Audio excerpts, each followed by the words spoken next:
The year is 2006.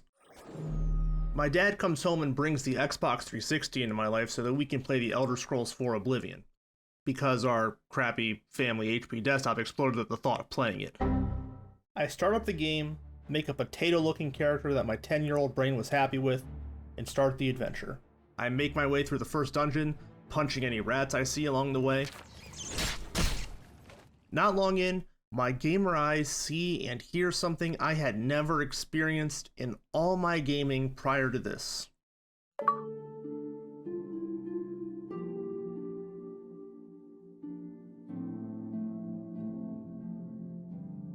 That thing was an Xbox achievement, and it kickstarted years of achievement hunting for me. It started a race for gamerscore, which is the total point value of achievements added up on your Xbox profile for everybody to see. At the time, I really enjoyed going for achievements. I loved the feeling of getting an achievement, doing a challenge, and then eventually getting 100% achievement completion for getting all of the achievements. And, in case it needs to be said, I did get all of the achievements in Oblivion. Eventually. Before I gave up on being an achievement hunter, I had over 200,000 gamerscore on Xbox.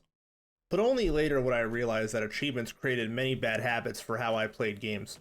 Honestly, looking back, it probably made some games far less fun than they should have been.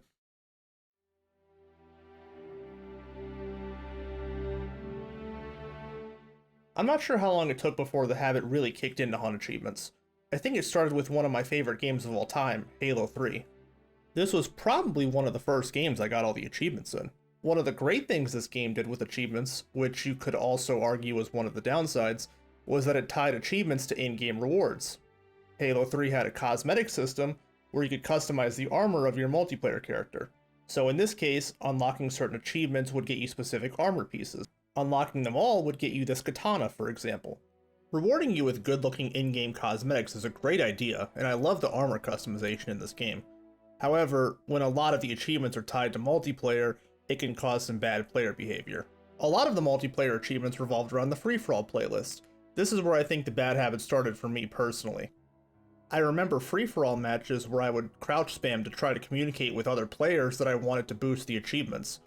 It was somewhat common in the early days of Halo 3 for people to ignore the game outright in the pursuit of these achievements. I can say that I was definitely one of these people.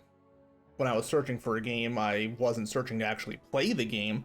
I was searching because I wanted to get the achievement for getting a 2-for-1 kill with the Spartan laser, because 12-year-old me thought this achievement was never going to actually happen. I remember you'd get some people in the lobby on board, but naturally other people just wanted to play the game, so they'd kill you and ignore the achievements completely. I remembered as a kid being annoyed that people didn't want to get the achievements. Really, I was annoyed that people actually wanted to play the game. Of course though, once I actually had the achievements, I would ruin the experience for some other guy trying to get the achievement because it didn't matter to me anymore. Later, when the spin-off game Halo 3 ODST came out, new achievements were added to the base game of Halo 3. Many of them were challenge achievements that awarded 0 gamerscore. Really? Bungie? 0 gamerscore? Despite being stressful challenges and awarding literally nothing at the time, I still went for them because I just really wanted achievements, which I guess showcases the mindset that I had at the time. I didn't stop until years later to actually ask myself if I had any fun doing these crazy challenges. Hours at the time spent banging my head against a virtual wall to beat the final level of Halo 3 in the Ghost vehicle in 4-player co-op. That's not to say the eventual success and moment of triumph from doing this challenge wasn't really great at the time, but it does beg the question, was it worth it? Now, I'm not saying achievements are bad or that they shouldn't exist. I think achievements can often be fun challenges, and a way to add additional content and playtime to a game you really like. However, I think it's very easy for achievements to be bad and make the game worse, or less fun. Now, what do I mean by this? Let's go through a few examples that I've personally experienced. Let's start with one of the more notorious Xbox achievements, 7-Day Survivor in Dead Rising. I actually have a soft spot for Dead Rising and generally really enjoy the game. However, for reasons sane people can't comprehend, they added a survival mode to this game, and then added an achievement for surviving 7 in-game days, which is 14 real-life hours. What makes this achievement crazier is that you can't save and quit and then come back later. You can pause the game, But this stops the 14-hour timer, so there's really no point in doing it. Really, you're doing this all in one clean 14-hour shot. You are spending 14 real-life hours in front of your TV making sure Frank West doesn't die of starvation. Frank's health slowly ticks down to 0 over the course of 20 real-life minutes. Food, which heals you in this game, is now more scarce and found by beating human enemies. What this boils down to is stocking up your whole inventory on food, finding somewhere safe, waiting, and then pressing the X button to use your food and fill up your health. Then, when the food is out, find more food, wait 20 minutes again, repeat the process until your food is gone, for 14 real-life hours straight. Another example of an achievement I just really can't comprehend is from The Witcher 3. Most of the achievements in this game are pretty straightforward. Do certain quests, hit a certain level, but then some guy at CD Projekt Red woke up and chose violence that day because they put an achievement in the game to get 50 headshot kills on human enemies. 50 headshots. In a game where the combat is focused on smacking people with a sword and shooting fire out of your hands. So in a game that is not focused at all on crossbow combat, where enemies have decent health bars because it's an RPG, what do? Well, of course, you turn the difficulty down to easy, and then reset the same bandit camp approximately 50 times, of course, to headshot enemies. I know, because I was crazy enough to do this. Twice. I did this one time on Xbox and one time on Steam. You would go in to this specific bandit camp, wait in an invisible barrier where the enemies couldn't cross, try to headshot them, and then fast travel away and come back so all of the enemies reset. Half of the attempts you wouldn't even get a headshot because crossbow aiming in this game just isn't that great. So this goes back to my earlier point. It feels great for a few minutes to look at your game completion, see your achievement, and then eventually see that you got all of the achievements on a game you like. But is the actual act of grinding headshots for a few hours in a game focused on sword and magic combat actually fun? No, it isn't. But hey, at least I have all the achievements now, right? This gets to the point of how achievements ruined how I play games specifically. Especially games that I'd say I really enjoy, like Dead Rising or The Witcher 3. I wouldn't describe the actual gameplay during these 14 hours of Dead Rising as fun. Most of it is literally standing around and not forgetting to eat in-game. On my first attempt, I got to the 10-hour mark, forgot to eat within that 20-minute period, and died. I had to start all over again. But I wanted the achievement, so I did it. I got the achievement on another attempt a few days later.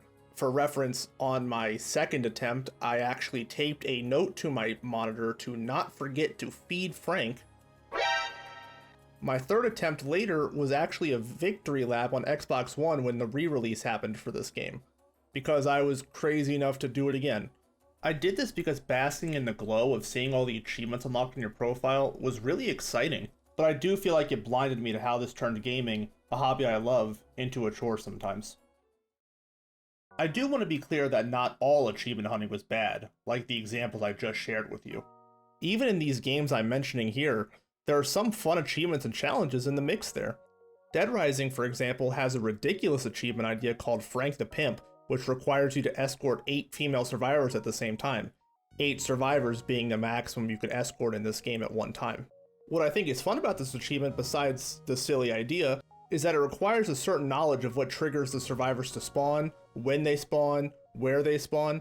It requires an interesting depth of knowledge of the game, and then it requires you to execute this plan of action to actually make it come together and get those people in your party. And it's all for a goofy joke, which is pretty fun. Also, if you've played Dead Rising, you know managing the survivor AI to correctly follow you and not run face first into a zombie is an achievement in itself. Achievements like this are fun because they're silly, but also because they're a challenge. The same goes for The Witcher 3. There's an achievement in this game called Hasta la Vista for freezing an enemy and then killing him with a crossbow bolt while he's frozen. In my opinion, this is fun on 2 levels. It's a fun reference for one, Hasta la vista. But it's also a fun mechanic that they added that you wouldn't normally encounter or use, so it makes you do something you wouldn't normally do, but it isn't a crazy challenge to actually accomplish this. These are some examples of achievements I really enjoyed going for and made achievement hunting fun and worthwhile. It makes it worse though in some ways that these achievements come from the same games where really time-consuming, frustrating achievements come from. Digging into some different experiences of mine, let's go to the complete opposite end of the spectrum, games that I would play purely for achievements. Do you remember that there was a free promotional game for the 2016 Ben-Hur movie? If you don't remember, that's totally normal. If you do remember it, you're thinking, yeah, that game was horrible, but that was an easy 1000 gamer score. If you achievement hunted like me, there were games like this that were purely played specifically to get all the achievements and not because they were actually fun or good. It was fun to watch the number on your profile go up, but the actual act of playing those games wasn't really fun. For example, did you know there was a Fast and Furious Forza tie-in game that they released for free? If you did, you probably got a 1000 gamer score out of it in 90 minutes like I did. There was also the same type of game as this Forza game, but for NBA. A glorified free demo that gives you 1000 gamer score in about an hour. Then there is the ultimate example. The purest example of I played this game for 1000 gamer score there ever was. Avatar: The Last Airbender, The Burning Earth. I am not joking when I say you can get 1000 gamer score in this game in 2 minutes. All you have to do is start up the game, get a 50 hit combo, which you can do on the literal first screen of the game by tapping B a lot. There is no way you can convince me there's an actual game beyond this first screen. This is the game. 1000 gamer score in 2 minutes. I guess there is no game in Ba Sing Se. I actually went to look through my Xbox profile to find more examples. Everything on screen here is a game I played because I knew it had easy achievements. If you asked me to tell you something about these games besides I have all of the achievements in that, I honestly don't think I could really tell you.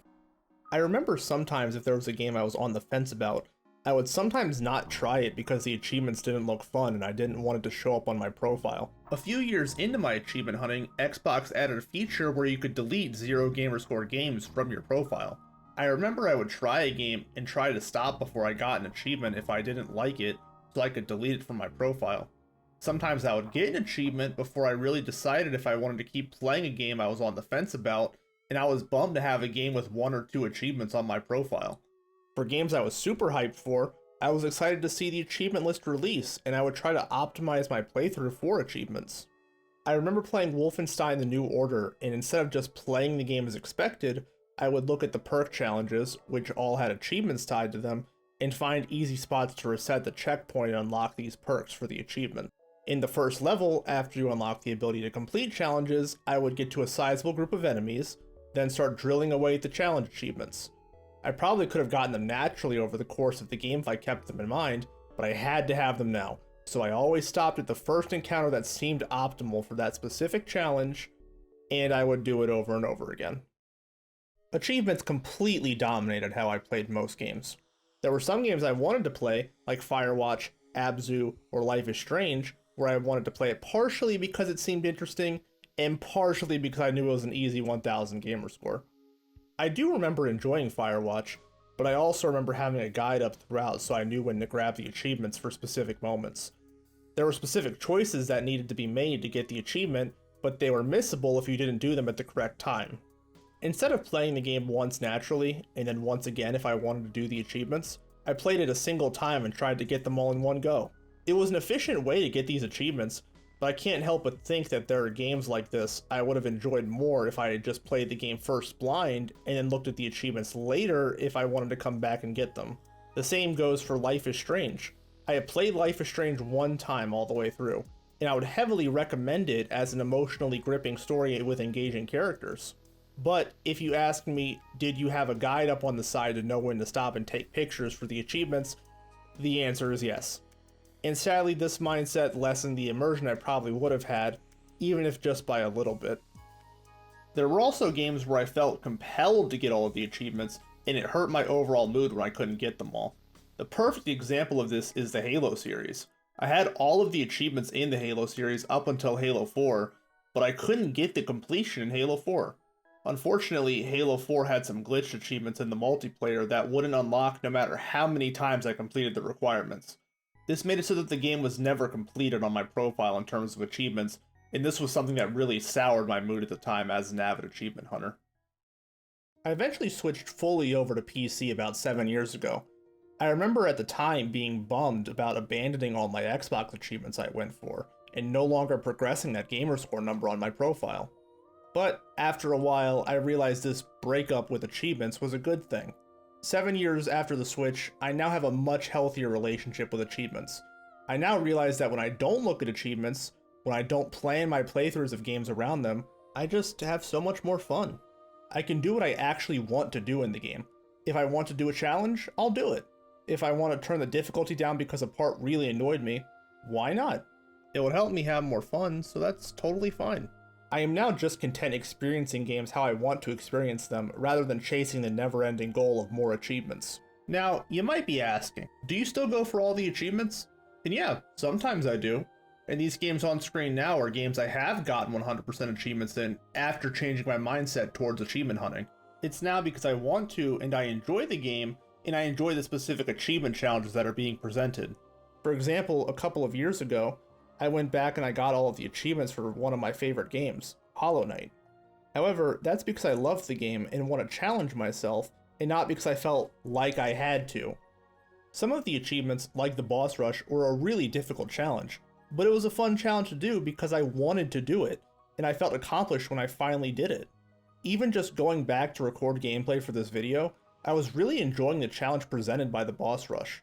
I did it because it was a game I cared for, and that made it mean more to me. It made it so the achievement, despite being challenging, wasn't a frustrating experience, and it was that much more rewarding because of it. Another example, when Spider-Man came out on the PlayStation 4, I was super hyped for that game. I had to know what all the trophies were before the game came out. I wanted to get them all. When Spider-Man 2 came out a few months ago, which I was equally hyped for, I didn't even look at the trophies. I was just doing what I wanted to do in the game and having a great time. In my opinion, it's fun to see what achievements you get just by playing the game and doing random things.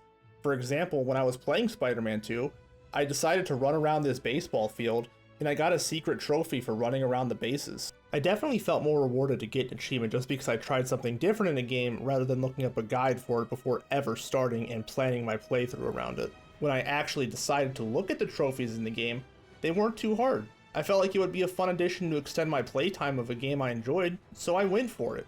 One, for example, was a challenge for gliding from one end of the city to the other. It was a fun challenge to figure out, but it also wasn't something you normally do in a playthrough. I feel like this is an example of my healthier relationship with achievements now, but it also reminds me of the achievements and challenges I do enjoy going for in games. While making this video, I actually went back and played Hades, another game I really enjoyed, to get all of the achievements and see the true ending, all because I wanted to truly complete a game I thoroughly enjoyed.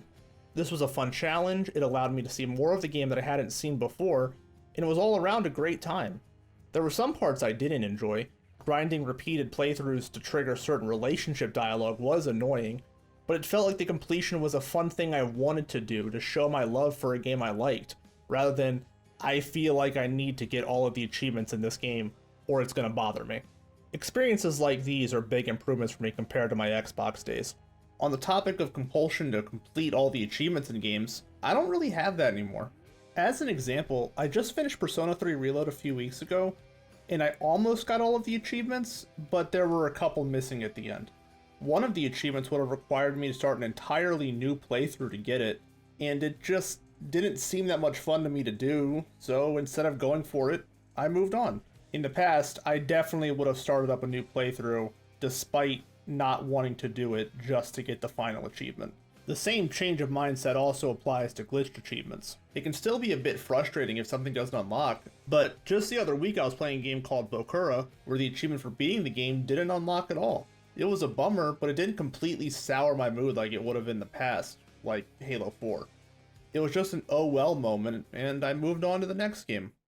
Achievements can be a good thing. They can be a really fun challenge. They can be really rewarding once you get them in a game you really love or a game that's really challenging. Looking back, I don't regret my time achievement hunting, but I discovered for myself that they shouldn't be the end-all be-all. For me, they shouldn't be the focus when I approach a game, and that's okay. It's fun to play games for my own reasons now and make my own fun without the compulsive need to see the 100% completion on my profile. Achievements were a really hard habit for me to break, but now I enjoy playing games more than ever. I feel like my relationship with achievements is now healthier, and it makes sinking time into my favorite hobby that much more enjoyable. Thanks for watching. Hey, thank you again for watching my video. If you liked what you saw, please like and subscribe so I know that you'd like to see more content like this in the future. I also wanted to say thanks to my wife for drawing all of the art and sketches that you saw in this video, and thanks again to my friends and family for the feedback and support you provided for me. If you related to this video at all, I'd love to hear about how achievements impacted your gaming playstyle, either positively or negatively. See you next time.